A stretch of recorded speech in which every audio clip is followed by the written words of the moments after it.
ఓ చంద్రబాబు, ఏమయ్యా చంద్రబాబు, వినవయ్యా చంద్రబాబు, సమాధానం చెప్పవయ్యా చంద్రబాబు, రైతుల గురించి మరి నువ్వేం చేశావు, నువ్వేం చేశావయ్యా అని చెప్పి చంద్రబాబుని అడిగితే చంద్రబాబు ఏం చెప్తాడో తెలుసా?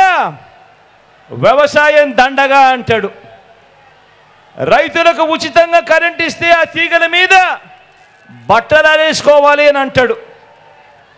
రుణమాఫీ చేసేస్తా, మొదటి సంతకంతోనే పెట్టేస్తా అని నిలువున మోసం చేశాడు.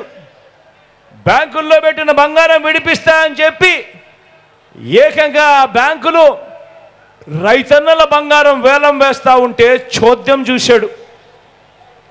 రైతన్నలంతా ఒక్కడి గుర్తుపెట్టుకోండి, మీ పొలాలలో పెట్టే దిష్టి బొమ్మనైనా నమ్మొచ్చేమో కానీ చంద్రబాబును మాత్రం నమ్మలేము అని చెప్పి ప్రతి ఒక్కరూ గుర్తుపెట్టుకోండి. ఆలోచించండి, గతంలో ఎప్పుడూ జరగని విధంగా ఈ 58 నెలల కాలంలోనే ప్రతి ఒక్కరి కలని నిజం చేయడానికి మీ బిడ్డ పాలనలో అడుగులు పడ్డాయి. ప్రతి ఒక్కరూ ఆలోచన చేయమని అడుగుతా ఉన్నా.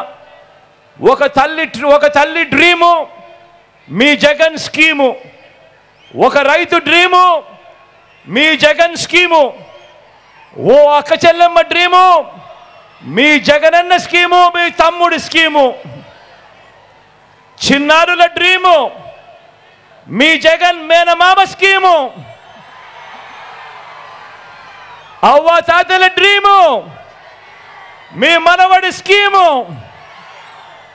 యువత డ్రీము మీ జగనన్న స్కీము.